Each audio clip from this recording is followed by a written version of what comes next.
This is 5 on your side at 6. Focused on you. Let's take a live look at the airport. It is all quiet. There are some storms on the horizon. We could see strong winds before the night is over. Thank you so much for joining us. I'm Ann Allred. Mike Bush has the night off. It is a weather alert day. Meteorologist Gary Frank has the weather first forecast.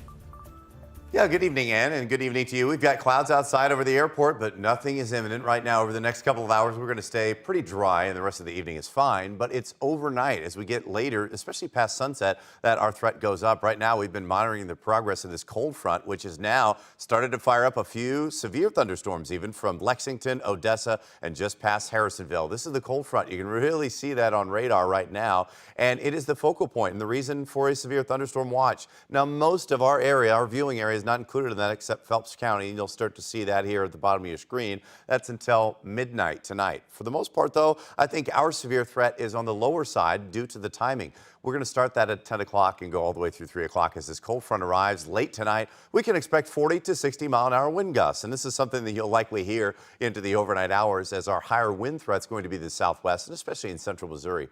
So over the next few hours, expect dry conditions other than an isolated sprinkle, but our rain chances go up from west to east after 10 o'clock, and that's what we'll focus on over the next few hours. Our main threats, some of the areas that we'll highlight, we'll show you projected radar and what we can expect over the next 36 hours. Tonight, administrators in one Illinois school district are implementing new safety rules. It's happening nearly 1 week after a series of fights broke out at Alton High School. 5 on your side's Mercedes McKay joins us in studio to break down the new policies at the school. And the fights last Wednesday led to 2 days of remote learning and even classes getting canceled. Tomorrow, Alton High School students will be back in person after nearly 1 week, and they'll notice several changes immediately as they walk into those doors. But for some parents, it's not enough. It makes me fearful to send my daughter to school. Nervous is an understatement. Alton High School parent Ebony Absher still has many unanswered questions about what took place at her daughter's school nearly 1 week ago. What we saw Wednesday was inevitable, so it's time for change. Here's what happened Wednesday. This is one of the many videos circulating on social media of the series of fights that broke out inside the Alton High School halls. Absher's daughter describing the violence like war. Nobody wants to see war come across the phone when they're talking to their child and their child is describing their day at high school. Unacceptable. 6 days after the incidents happened, the Alton School District announced new safety measures they were putting in place, ranging from installing metal detectors to increased presence of law enforcement and administrative staff. From this, we're going to have to continue to monitor what we're doing, look for where there needs to be adjustments made. As an Alton High School teacher and president of the Alton Education Association, Bobby Rickman is hopeful the new restrictions on wide open areas of the school for students will help with the constant congestion problems. When you get in a larger school with a larger population, it becomes a little bit harder to manage. While Rickman is thankful for the district's new steps, he believes the root of the problem lies in social and emotional support. That is the bigger picture moving forward of, how we try to implement and how we try to provide more resources for our students. And the problem is just that a lot of those resources aren't out there. For the rest of the week, students will be limited to where they can move around to outside of those passing periods. Now, the district is also cracking down on phones. If someone is using their phone to record something, for example, like a fight that happened last Wednesday, their phone privileges could be taken away. St. Mary's Southside Catholic High has released a list of rules and expectations for anyone attending sporting events at the school. This comes after a fight forced administrators to suspend Friday night's football game against Hazelwood East in the fourth quarter.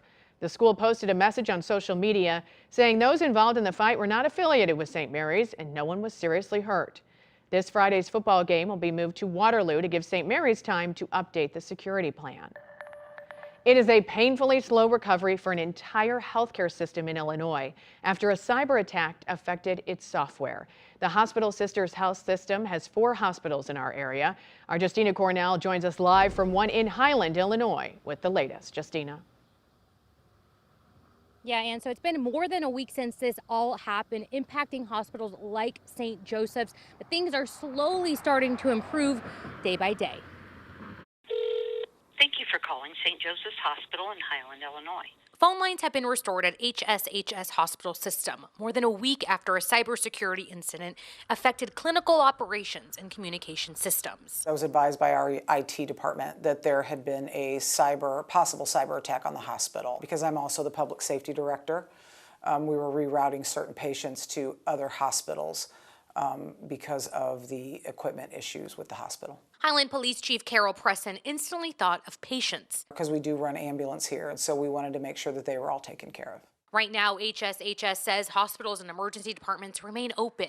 Patients can schedule elective and non-elective procedures, and patient billing services are currently suspended, which means stay aware of scammers. People really need to pay attention to how they're handling their personal information when it comes to the internet, and be very careful who you're talking to about your personal information. Washington University cybersecurity expert Joseph Scherer thinks this breach is serious. As of late June of this year, there have been more than 220 of these types of attacks across the country that have targeted hospitals and healthcare systems, and over 36 million people. Scherer believes greed is the main player behind this problem.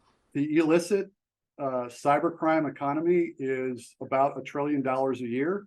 So what these malicious actors try to do is extort. Now, there is no timeline when this will be restored. We're told it could take some time since they have to go through thousands of services. Reporting in Highland, Justina Cornell, 5 on your side. Tonight, we're continuing to follow the fate of a gas station near downtown St. Louis. City officials say it's been a nuisance property for a decade. The owners are on the verge of getting their license revoked. 5 on your side's Travis Cummings is here after talking to advocates who say the business is not the problem. Travis. And those who work with these immigrants and minority business owners say it's not their fault crime ends up at their doorsteps. In order to stay safe and successful, they need support. We feel comfortable with what they said for the second chance.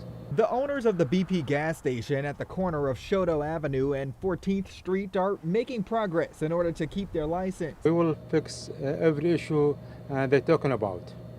They chose not to be on camera for safety reasons, but told us they've stopped selling certain items, removed signage, and a plastic cover from the sale window.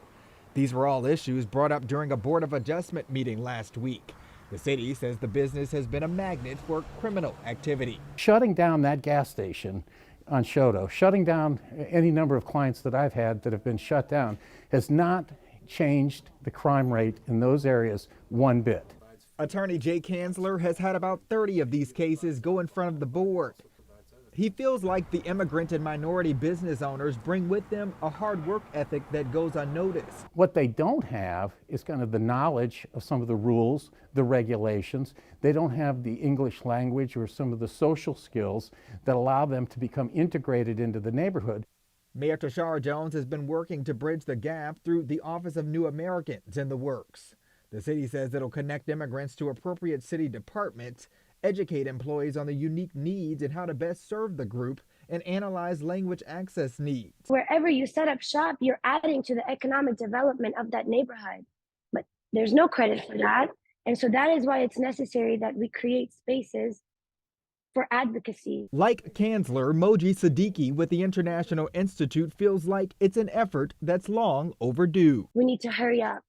Hire the executive director or hire the program manager and start meeting the needs of the immigrant community. The BP gas station owners are waiting to go back in front of the Board of Adjustment. They'll then have to go through another round of inspections. Coming up, picking up